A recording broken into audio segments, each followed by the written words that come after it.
Vision is what keeps us going. And that moment that I could vision what I wanted, that success that I knew I deserved, envision me on stage, vision me helping clients, those are the most common things that are not easy. If you really scale on this, can make you so successful.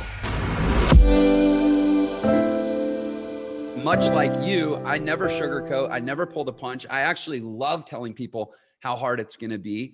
I love telling people that if you haven't made money, it's just because you're not good enough yet, or you haven't given enough value yet, that the market is a democracy that essentially collectively votes through its money on how much worth you've given.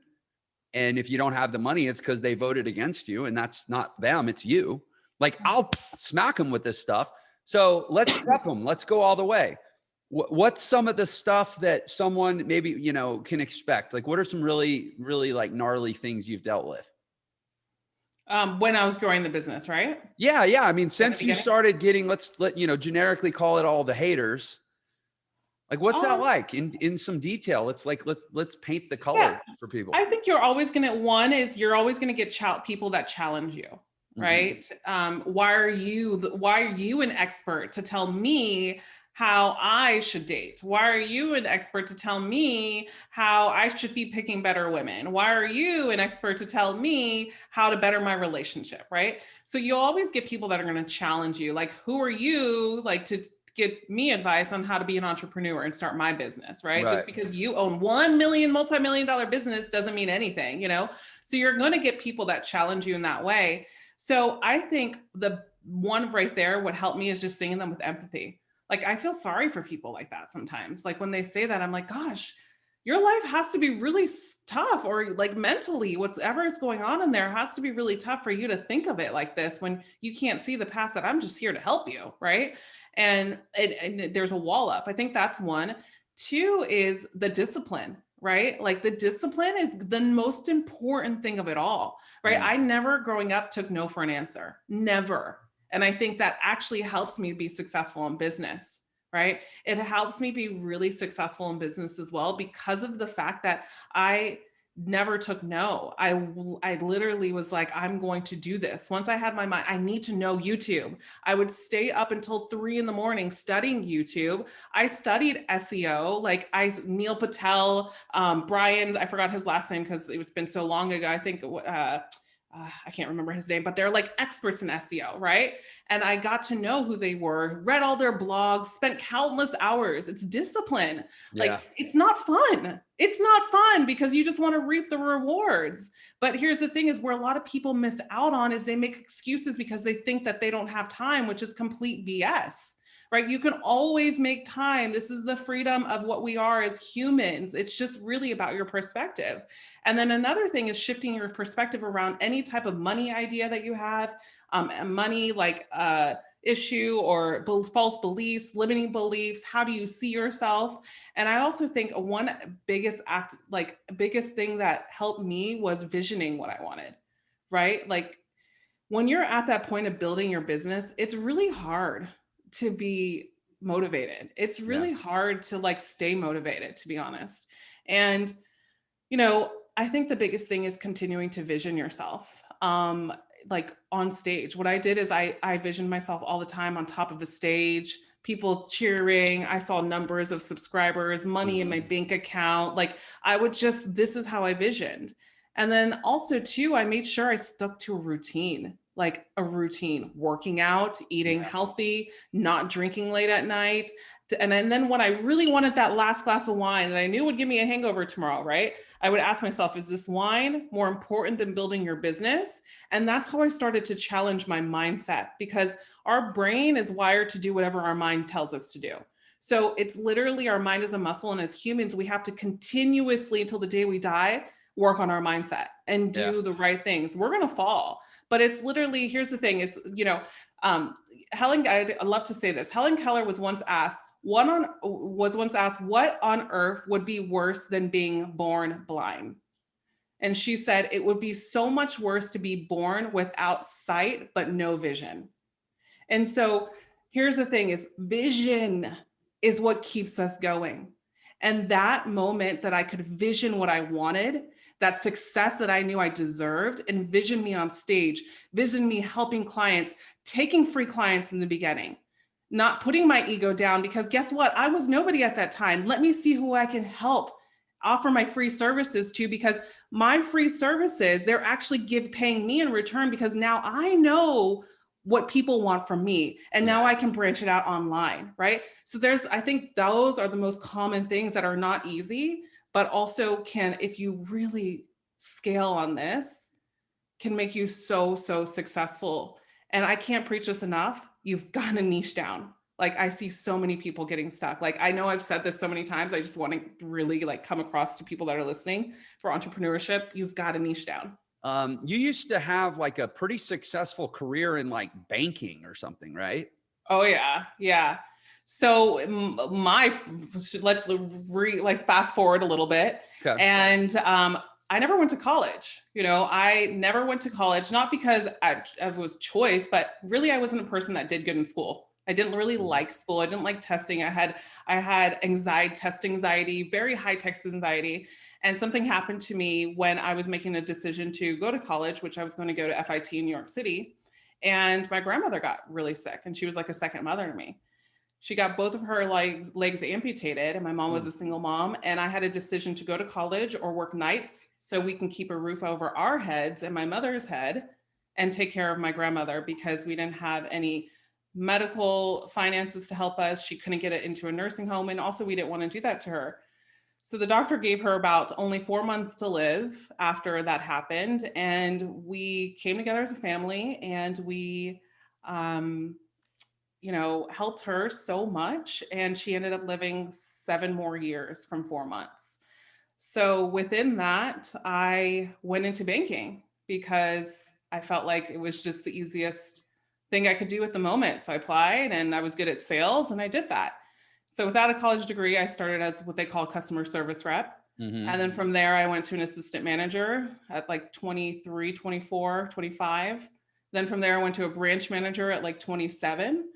And then from there, I went into private banking and became an assistant vice president of the bank. I think I was not even 30 yet.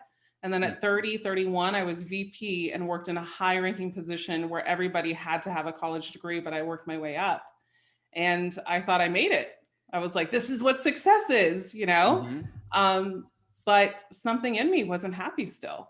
I had the money. I had the oh my goodness, she has a position without a college degree. Like, I had the pat on the back, like, you did it. But for me, it wasn't, I did it. And so that's when I stepped out into entrepreneurship, was to find my passion, which is exactly what I do now.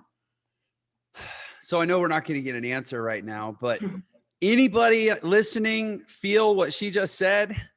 Anybody listening relate to, I had all the things that they told me I should want, and they told me I should be grateful for having them. And I was still, I mean, not only, I hear this all the time, so I already know people are cheering. Like, not only was it not fulfilling, but it seemed to be getting worse. Like an emptiness started to get worse. Mm-hmm. Because I've been there in different ways, never from like having a corporate job, but there've been times when like I'm getting everything I thought I wanted, and the realization that what I thought I wanted isn't giving me what I wanted to feel actually kind of makes you almost depressed. Mm-hmm. Is that what was happening? Like, there was this thundercloud moving in over your life, and you knew something had to change? Yeah. I would not even want to get to work in the mornings. I would drink excessively on the weekends to try to escape, because I wasn't happy. And then I thought to myself, like, who am I trying to convince? Like, why am I working this job and unhappy? Like, who am I trying to convince? Right. And I continue to ask myself that question, like, why am I even doing this? Well, I would ask myself that, and I said, because I'm supposed to. Isn't this what I'm supposed to be doing? Like, I made it. Like, how many, and then on top of that, you have guilt, right? Maybe some people that are listening have families, right? Well, I have kids, I have this, enormous guilt goes into this as well. Mm. Well, if I quit, I'm selfish, right? Because not a lot of people get this opportunity, right? And so what happens is you get that need and that desire of what you were saying, Jeff, is that one time when there's so much emptiness inside of you, where there came a moment where I couldn't even get out of bed to go to work. And I knew in that moment I had to come up with a plan to get me out of bed to see the future. Now, you mentioned that when you were considering college, you were looking at FIT, which is Fashion Institute, right? Mm-hmm. And so can I conclude from that you were were you working in New York, or is that just where you were looking for school? No, that's where I was looking for school, because I always wanted to be in New York, like the Devil Wears Prada movie. Yeah. So where did you live? I lived in Orlando, Florida. So you're still in a big city. Mm-hmm. Yeah. And the reason I ask, so I lived in New York City for a little over a year in my, I guess, very early 30s. And what you said about drinking heavily on the weekends because you're unhappy, but yet feeling like you won the prize and you should be grateful, but clearly you're not that grateful, or you wouldn't be numbing yourself on the weekends. Yeah. Welcome to New York City. You just described it to a T. I lived there for a year. I went out every weekend, and eventually I concluded I am not unhappy enough to hang out with these people. I don't need to go get hammered from 8 p.m. to 3 a.m. every Friday, every Saturday, and then in the afternoon on Sunday. Like, I don't need to live like that, because I don't have this. I don't need to numb anything. Or, I mean, I had my own stuff, but it wasn't that. It wasn't 60 hours a week of feeling out of alignment with my purpose and an accumulating despondence that I needed to go drown on the weekends. And that's part of the reason I left the city. Yeah. You know, I this first opportunity I could get, I walked away from an incredible opportunity in New York City and was like, peace, I'm out. This is not my scene. So, God, I know people have got to be just totally feeling this, what you're saying. For sure. And I was in Miami, you know, like, so that career took me to Miami. So I was just in a party city that didn't probably close at 3, you know, never closed. Yeah. Wow. Well, I have friends from Miami, and I've been down to some of their nightlife, and it's the same. It's literally, you could probably go to any major city in the country and it's the same scene. It's a bunch of people, you know, I mean, I can picture them in my mind, the guys with their button down shirts and their sleeves rolled up just so on the forearms. And like, it's all a dance, and it's polished and it's perfected, and it's fucking miserable. And I was the girl version of it in a suit. Yeah. Oh yeah. And they're all trying to get you drunk and take you home and wreck your life and never call you again. And it's just another way of numbing it all. And they're like, literally, I mean, I used to listen to these guys. They're like, okay, I'm going to do 2 more drinks and I'm going to try to get her home, because if I do more than 2 more drinks, I won't be able to like date rape her. I'll be too drunk. I mean, it's like seriously sad. So I know it's stuff I talk about a lot, and you know, in regards to when I help men, because my primary focus is I work with men, like in dating, relationships, and attraction, understanding women. And this is the big thing that I talk about, because it's also taught wrong in the dynamic of our society as well. So I love that you mentioned that. So, okay. So then let's bridge that gap. So you realize this is not the life for you. What's the transition? And just know, my audience, they are like hanging on this moment, because probably the majority of my audience is people that don't want the job they have and want the life we have of self-determination, financial abundance, total time freedom, location freedom, doing work that we're passionate about, feeling good about what we do. It's like everybody wants that, but people are terrified to make the shift. So how'd you get from there to here? Yeah.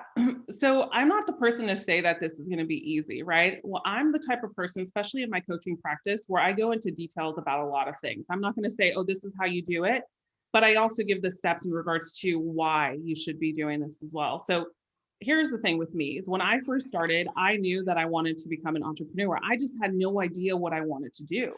So what I had to do was literally create a business plan, right? I stayed at my job. And it depends. I'm a visual learner. I always tell people, when you want to find your entrepreneurship journey, figure out your learning style first, right? I don't know if a lot of people talk about this, but this is so important. Reason why is because if you don't know your own learning style, how are you going to train yourself of what you project for your future and what you want to see, do, or whatever, you know, or be, right? So for example, I'm a visual learner. So what I had to do is I put a whole business plan together of what I wanted to do. In that moment, I didn't know I wanted to be a dating and relationship coach, which I'm going to get there. But all I knew is, what do I need to save?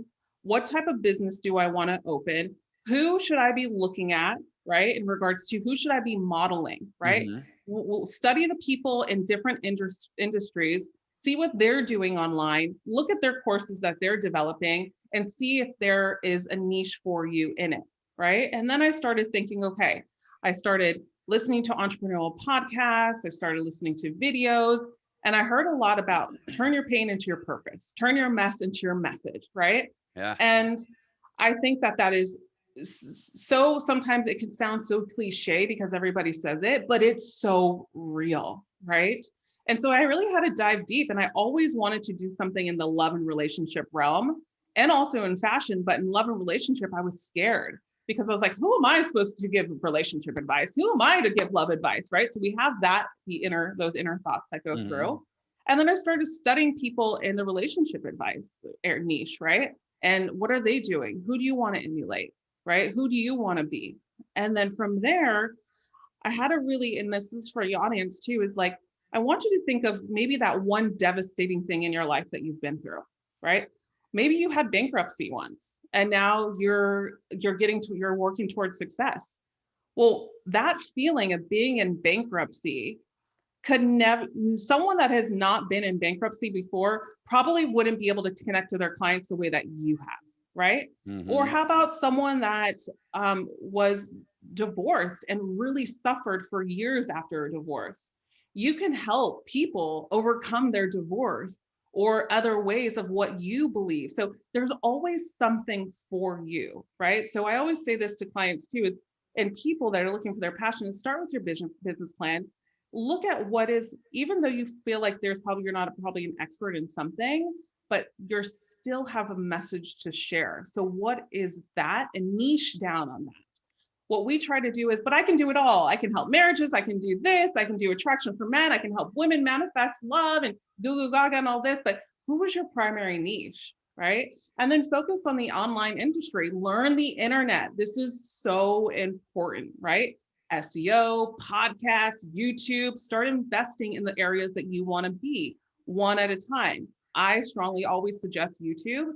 I think YouTube is so big for entrepreneurs because people can get to know you and they'll automatically buy quicker. And so start to study those things and then come up with a 3-month, a 6-month, and a year plan for yourself and stay on that. Hey, sorry for the interruption. I just wanted to let you know you can get a free copy of my book, The Millionaire Shortcut, which shows you the fastest way to become a millionaire in the new economy. And there's a special link just for this episode in the description. So thanks for tuning in, and I hope you enjoy the rest of the episode.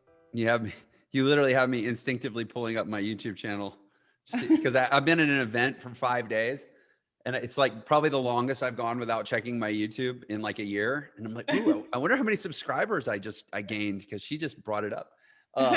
No, I totally agree regarding YouTube. You know, it's kind of a unicorn place to create a sort of an exponentially positive result between branding yourself, connecting with your audience, having massive reach, having content that gets indexed like in a search engine and lives forever, being able to directly monetize your viewers in a way that they don't resent because it's not you selling them. It's just other people paying to run ads.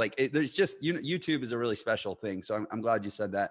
Yeah. And also too, when you serve in service, right? Like for example, you help entrepreneurs, and also you dive a lot into personal development and becoming a better person overall. And I love that because I think more people need to do that. We have billions of people on earth.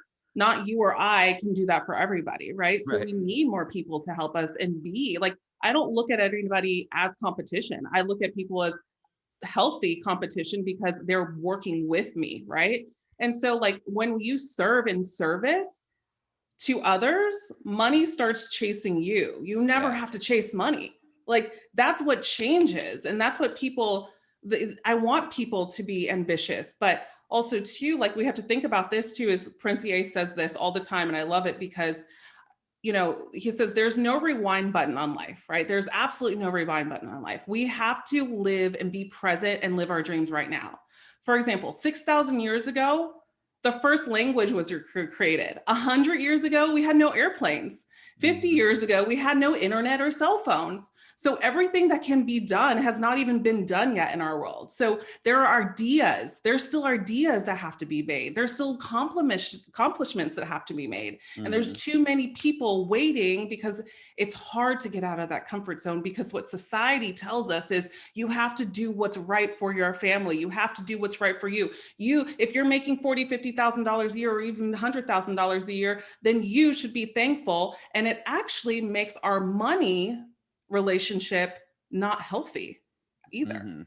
Yeah, and it's so kind of that's like the dynamic. If you're having to deprive or diminish yourself in order to get money, and yet you're being told you should be grateful for the money you get, how is that any different than saying I have to deprive or diminish myself to be in a marriage, and so therefore I should be grateful for that relationship or that marriage? I'm getting abused and I'm supposed to be just grateful to be married.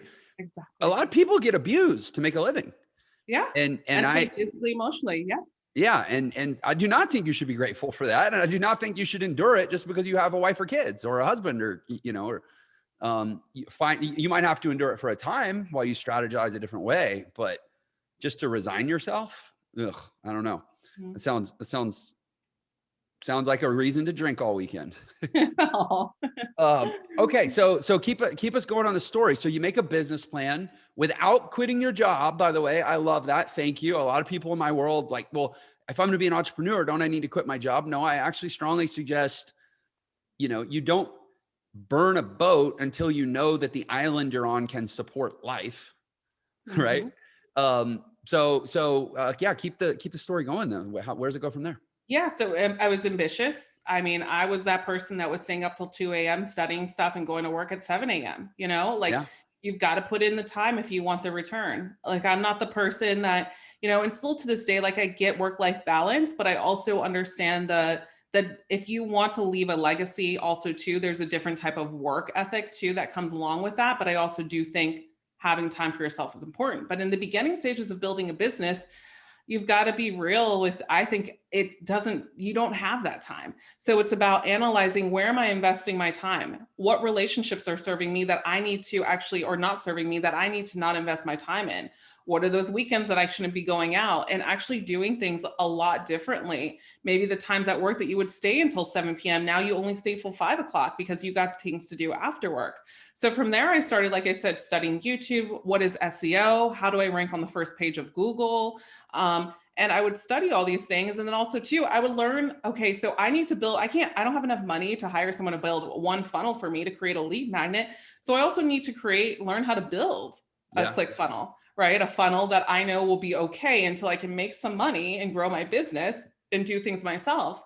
And also the caveat to that is, the more that you learn as an entrepreneur and a business owner, when you hire people, it's very strong when the owner actually knows a little bit about what they do and how to do it. Right? Yeah. Doesn't mean that you have to be an expert in it, but there's things that you're going to have to do that you really don't like when you really just want to coach and do it. Right? I always hear like so many people saying like, Apollonia, this great friend, he's a great coach, but he's always like, but I need to hire this person. I need to do this. I'm like, no, I mean, how much money do you have coming in?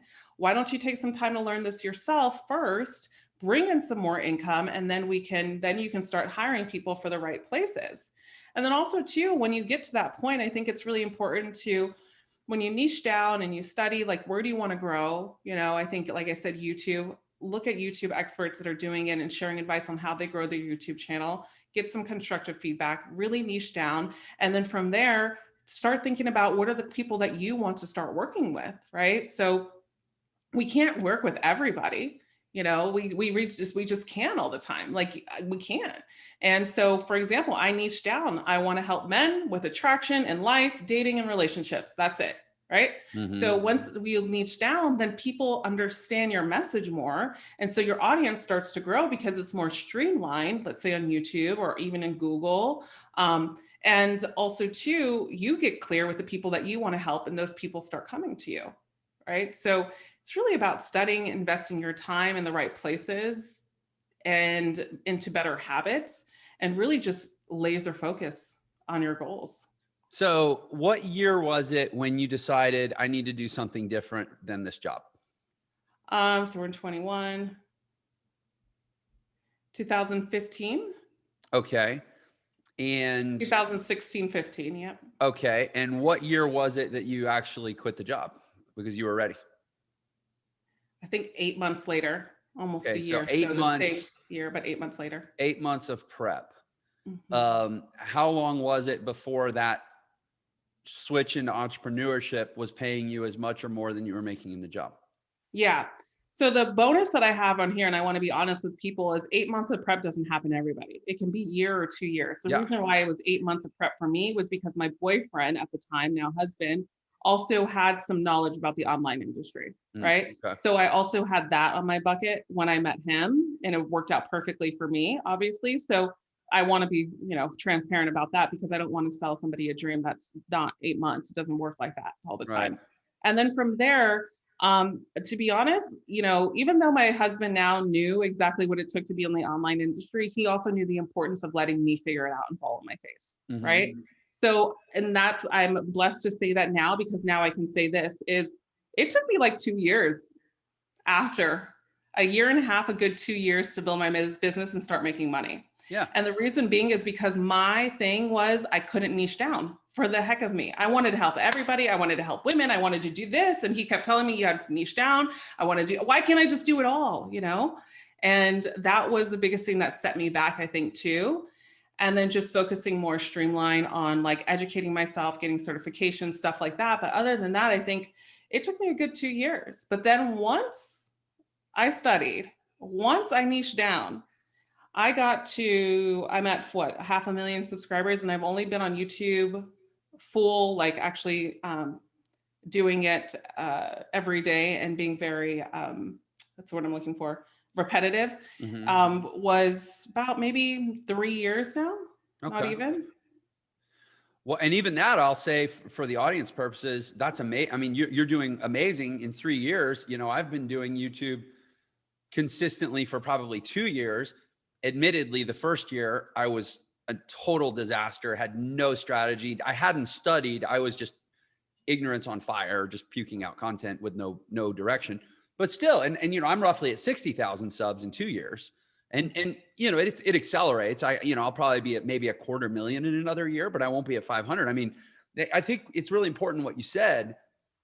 Comparing, it's good to model other people and compare yourself in that way, but other people's timelines are not a pass-fail exam for your timeline. Like, Exactly. oh, they went faster than me, so I failed. Like, some of it's luck, some of it's circumstance, some of it's timing, some of it's what country you're in, some of it's what color hair you have, some of it's your fashion sense, some of it's if you're good on camera or not. Like, some of it is just whimsical, total happenstance in the YouTube algorithm. You might have put out one video that was relevant to one other video that you somehow ended up as the recommended next video on another popular video. And then YouTube, you got a positive attribution from that. And now YouTube kind of feeds you more of it because they randomly gave you one bite and it worked out. Like, you know what I mean? It's ridiculous to compare yourself. But I also love what you said about you have to get good enough at these things to be dangerous before you waste any time trying to hire somebody who's better than you. Because think about it. If you've never written an ad before, you could hire a 19-year-old kid on Fiverr who's written one ad before, and well, they're better than you, but they still suck and it's a waste of money. Yeah. And right? they don't know your message, and they don't know your business like you do. Yeah, exactly. So, I think about my org chart in Entra, for example. I mean, and same thing for you. I mean, there's kind of a basic set of things that happen in these digital enterprises. You got people running ads, you got people producing content, you got somebody probably creating the content. You got, in our case, we have an HR person, we have accounting, we have a CFO, we have people that develop curriculum, we have people that manage programmers. Like, I've actually done every one of those things. I've hired people, I've balanced books, I've paid taxes, I've managed programmers, I've written copy, I've shot videos. And you reach a point where you should hire, because you can hire a specialist who's better than you, the generalist. Exactly. But if you have no, competence, you're literally pissing away money every time. Yes. And I see so many people doing that. And that's why it's so important. I'm so happy that we mentioned it too. And I want to go back a little bit on the YouTube thing as regards to like everything in regards to not comparing yourself. And here's a thing that I've learned being in this space now and growing, knowing people, talking to people, studying online. When you get good online, you really know just because someone has 2 million followers does not mean that they're making more money than you. And it doesn't mean that they're making money, right? You have to understand online business module, how it works, right? And so, you know, a lot of times people get mad because they're like, I don't want to sound sleazy online. I don't want to do this. I don't want to make clickbait titles because that's just mean and da da da da. But it doesn't, if we focus on I have so many clickbait titles, it's not even funny.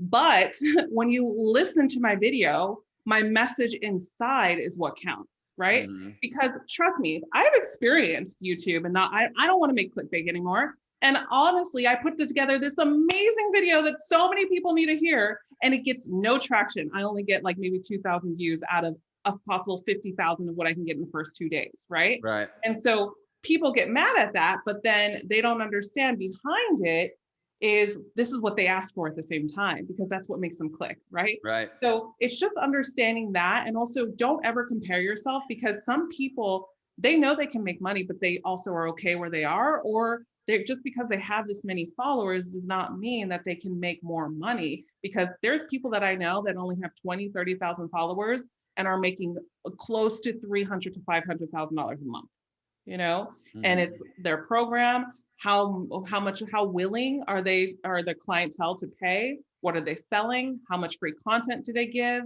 And I think that's really, really important. That's so funny. When I started Entre, it was the first time I ever did any social media. And I mean, I remember now I have about 170,000 Instagram followers. But when I started, I had like 600, you know, it was like friends and family. And I would run ads and I would, you know, put my tripwire offers out to the market, and I'd have like, you know, it was growing. I have 2,000, 3,000, 4,000 Instagram followers. And I would get crazy haters. Like, Yeah. This is a scam. This guy's a loser. If you're so successful, how come you only have, like, literally imagine that question. If you're so successful, how come you only have 3,000 Instagram followers? And those are the people that aren't successful, because if they were successful, they would understand that. Yeah. I mean, Warren Buffett doesn't even have an Instagram profile. Exactly. Are we heckling him for the same? I mean, there's a lot of like Warren Buffett fan pages, but he himself does not post on Instagram. And so he clearly must be a broke loser, right? Mm-hmm. And there's a lot of people out there selling the dream, you know what I mean? And that's why it's really important to do your investigation, right? Like, and I think too, no one prepares you if you go online for what's to come. It's successful, it's rewarding, it's great because you get to help clients, but man, does it become challenging because you feel like some days the world is after you. You know, just because you put this one L, because you're selling something, you're a bad person, right? So you're basically, the people they're telling me my expertise are not worth value, you know, because I believe money is energy. So people that are listening, if you feel that way, don't worry, because you're going to attract people that are going to want to invest in you. You just have to believe that you're investable, because of the fact that when we believe that we're investable, we will get the right people, if that's a word, but we will get the right people that will invest in us because they see something in you. And it's okay that not everybody will, right? And that's why there's different people, right? And so there also comes a point too, which I've noticed in my own clients base, is where they go in, somebody will go in on me for, let's just say maybe an ad that I just started, right? Or YouTube video, because it really triggered them, really hit them home because it made sense, but they went in on me. And instead, you know, months later, I'll get an email probably saying, listen, like 6 months ago, I wasn't really nice to you because you really did trigger me on something, which you were right. Now I know why you do this. I just needed to say I'm sorry because I needed to clear my conscience on XYZ, right? Yeah. And so that stuff happens. So just understand that sometimes you won't meet everybody where you want to meet them. And so part of entrepreneurship, a lot of people don't talk about, is how do you deal with the counter effects that no one prepares you for, right? Because ultimately, when you go online, you start to become somewhat of a public figure when you have a bigger following. People come up to you, oh my God, are you Apollonia? Are you this? And you're like, it just doesn't feel right because I didn't sign up to be a movie star. Because how I looked at it is like only movie stars and singers get approached in my day and age when I grew up, right? I just see myself as a coach. I just see myself as an expert. I build a team around my practice, right? And so it's really important to understand too that no one's going to prepare you around this. So always surround yourself around people that support you, other entrepreneurs that you can talk to this about, because there are days that are great, but there are also days that it's hard because someone did a video on you or doesn't agree with you. And all your mission is to do is to help people. And so when your mission really comes from your heart to help, it hurts even more, to be honest, because it comes from your heart. Because people that do it for possible fame, and you can see like how they do their business, and you can know we're all smart, and they're like, give me more bad stuff, give me more, give it to me more, give it to me more, right? And so it's because if their name's talked about, it's like, fine, they have a great day. But when you're empathetic about what you do, especially I feel like with just in general, I can speak for me because I do love and relationship realm, so it is deep. That it hurts, and I don't think there's any secret. And Gary Vee actually talks a lot about this too. He used to talk a lot about this. And also one other guy, who was it? It's coming to my head. He has a big channel and fashion channel, Alpha M on YouTube. He's huge. He has like over a couple million on there. And he talks wholeheartedly about how hard it is still to this day to face that, and that's why Gary Vee also reinvented the wheel and saying, just stop caring what people think. The moment that I stopped being down. But he talks about the process is really hard as well. Yeah, it has absolutely been the crucible of what I've done, and I'm my version of what you've done. I mean, building an audience, building a business that relies on digital impressions and audience recognition and stuff. And it has been pretty brutal, but here's the thing. Brutal is relative. It's like if I don't know, if I stepped in the ring with Mike Tyson, it would be brutal. But if an elephant stepped in the ring with Mike Tyson, Mike would be leaving going, man, that was brutal, right? Because an elephant is a bigger, stronger, more powerful being than I am. So I clearly can't physically become an elephant, but mentally, can't I become a giant? Emotionally, can't I become a rock? Can't I become not hard, but in touch enough with myself to truly not need, it's like, it's a big step for me was conversely to stop believing the good stuff too. Like if I'm going to get invested in compliments, then I'm a hypocrite if I'm not equally invested in criticism. Exactly. And to just always return back to, what do I believe and why am I doing this? That's enough. Exactly. And I love constructive criticism. Like I literally will message people back and thank them. There's a difference between constructive criticism and damaging, I think, criticism, right? Like I think that when someone really goes after you in a different way, and we'll know that, and I also think that, don't let the negative world get to you. Don't let it win, because at the end of the day, I always think, what is your mission, right?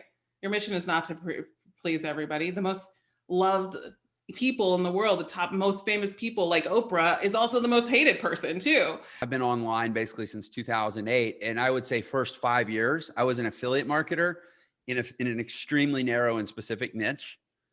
Next 5.5 years, I had a digital agency that had a broader niche, but still fair. We did local digital marketing for home services businesses. So contractors, painters, roofers, plumbers, like people that their work happens at other people's houses, not in their own office, basically. Yeah.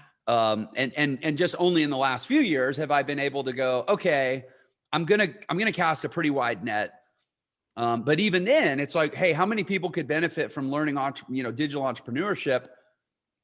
Every realtor, every mortgage broker, every insurance agent, every chiropractor, every dentist, every dating coach, every this, every that.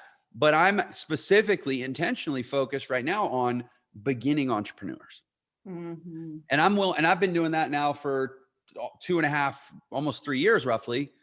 And I'll probably do it for another year before I ever roll out a course that's like, hey, if you're a realtor, but you don't know how to grow your business because they don't teach you that when you become a realtor, come here.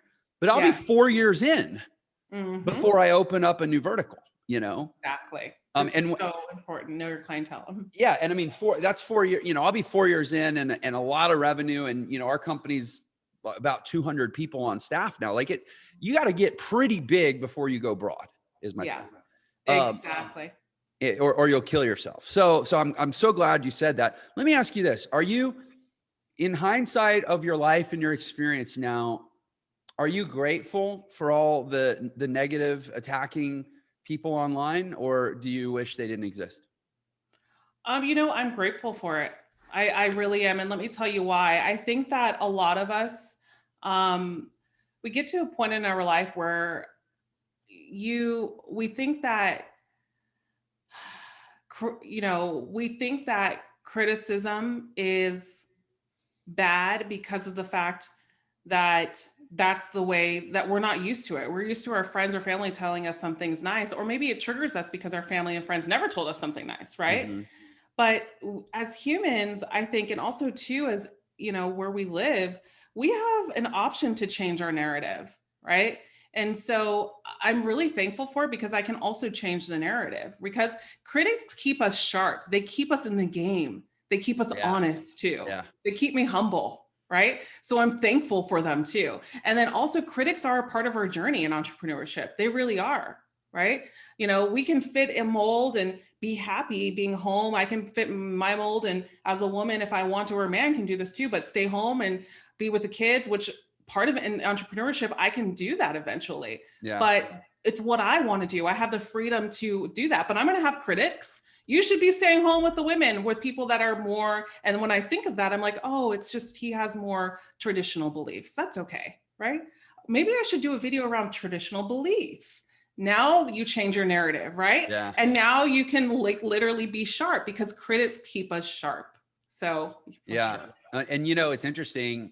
You know, we can always find, I mean, this entrepreneurs do this. We find problems and we process them as challenges. And from that, we develop solutions. And usually we have a better business and make more money, right? So, you know, for you, how would you ever be qualified to coach people on dating if you could not handle criticism and rejection? Yeah, because rejection is big in dating. Those are huge in dating, right? So that's, in a way, it makes you a better dating coach, right? Ditto for me as an entrepreneurial educator, right? If I couldn't handle criticism and rejection, how the heck could I teach other people how to start a business, which is like one of the hardest, most, you know, depressing things you can do if you let it. And, you know, I've really started asking, I find it's all about the questions you ask. If you ask yourself, is this going to feel good? A lot of times you won't do a thing you should do. But if you ask yourself, who would I have to become so that this thing that doesn't feel good would feel better? You go and then go, well, is that person better than me? Sweet. Problem converted to opportunity to improve. And I am so grateful for all the hate and criticism and rejection and attacks, because who I've had to become in 3 years of being highly visible on social media, to where frankly that stuff doesn't hurt so bad. Yes. I am, and then you build such a much more evolved person.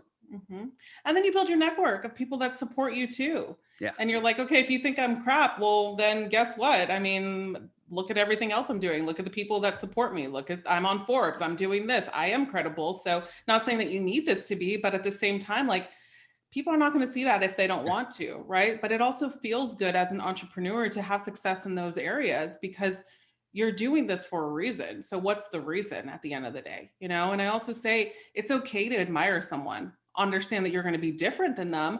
But in those times, ask yourself, that person that you admire, what would they do in this position? Would they give into the negative comment and go back? Probably not. And that's what got them there, right? So, you know, I love basketball, and I always think of this, you know, I love Michael Jordan, and Michael Jordan was playing on field, and Kobe Bryant used to go to his games, but always was on the top bleachers, right? Couldn't afford it. Him and his dad would watch. and he sat on every game, what studied and wanted to emulate Michael Jordan. So there would be no Kobe Bryant if there was no Michael Jordan. You know what I mean? So it continues. Like, how do you build your legacy not only to help people, but to help people in your following as well? You said something like 80% of all relationships fail. Like, we hear 50% of marriages, but taking relationships as a whole, are you saying 80% of relationship? And first of all, is that right? 80% of relationships fail? So yeah, from my, I'm just justifying off of my practice, right? So what I see in regards to it. But yeah, if you think, okay, so 50% of marriages, actually it's a little bit higher now, but unfortunately, but if you think of marriage, let's just say now 50% as that. Well, how about dating and relationships? We can add at least 30% more for sure, because here's the thing, relationships are in dating, people are supposed to teach us something. Mm-hmm. And a lot of people think if I'm in this relationship with this one person, I have to make it be forever all the time. But you don't know that, because also too, people show up in our life as lessons, right? So I'm a true believer in that, because maybe you needed to date Amanda number 7 to teach you communication. Maybe you needed to date Veronica number 4 to teach you how you sexually saw yourself as like as a man and kind of what you wanted in that relationship. Maybe you needed to date Stephanie number 2 because you needed to know your boundaries before you finally got with Emily number 1, your lifelong partner. So all those, if depending, how much you actively date, of course, but sometimes we need those things in our life. And that's where I was saying is like relationship. I think if we go into it not expecting so much from relationships early on, we'll find ourselves in better predicaments. So it's almost like in a relationship, instead of saying like, what's the future here? Because so often that's like this like, what do they call it? Like a weight, or like the albatross of the thing. It's like in the room, like, what's the future here? What are we doing? What life are we building? And are you kind of suggesting instead of obsessing about what's the future here, it's more like, what's the lesson here? Or being in the present moment. What I'm suggesting is being in the present moment, because as humans, we're always going to think about what is this person in future, right? Like, can I see myself with this person? Right. We wouldn't really, typically, if a healthy standpoint, we wouldn't invest in someone that we couldn't see ourselves in, right? It's really with understanding the detachment of, if this doesn't work out, this won't be the end of the world. Because what happens is, if we don't look at it from a lens of, okay, I'm not saying that don't get into relationships and don't think of a future. That's definitely not what I'm saying, because that's unhealthy. But what I am saying is, don't get attached to a future, because it takes time to get to know someone. Now, let's say you've been together for 3, 4, 5 years, 2 years, and you guys are really close and you're building something together, it's going great, then yes, of course you can see yourself a future with and start planning. But I'm talking about the beginning stages, when you start dating, the first couple of weeks, months into dating a woman.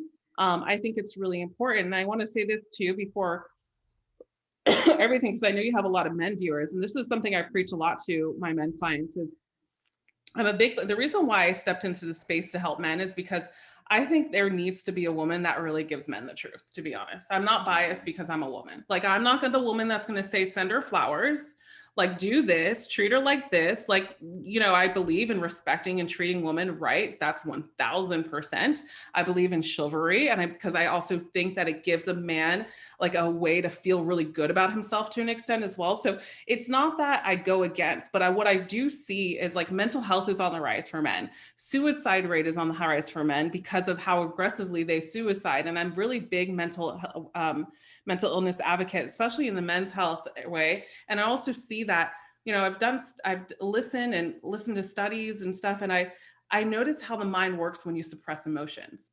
And a lot of men are taught to suppress emotions, but they're not taught how to be vulnerable the right way.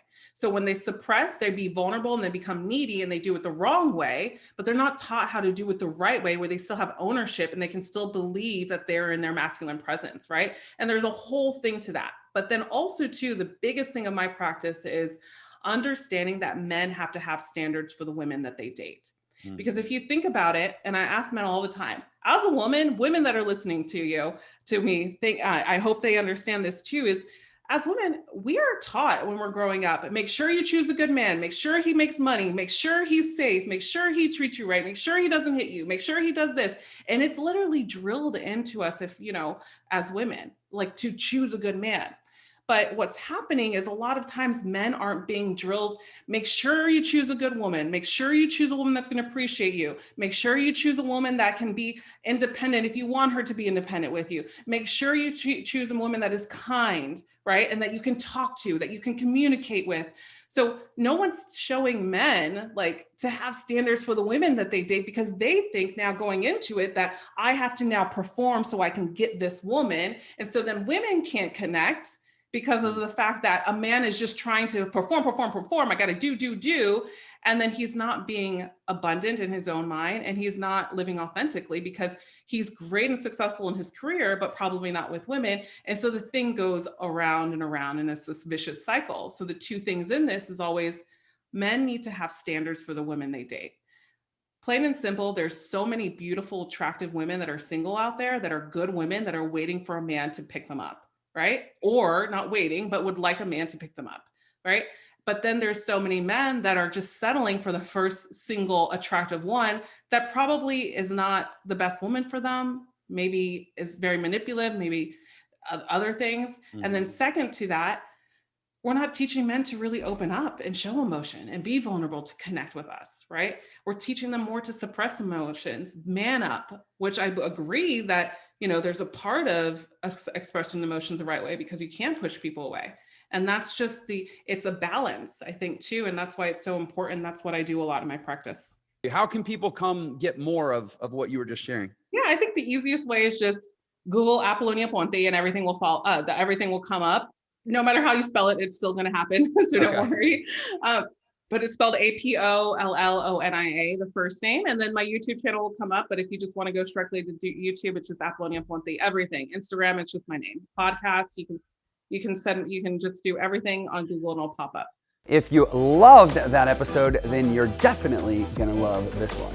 Check it out. I think a lot of entrepreneurs, they start their businesses. And as you grow into that, at some point, you can also lose sight of, wait, what's the original reason why I started that? Like sometimes people start businesses and it just becomes a 24-hour job.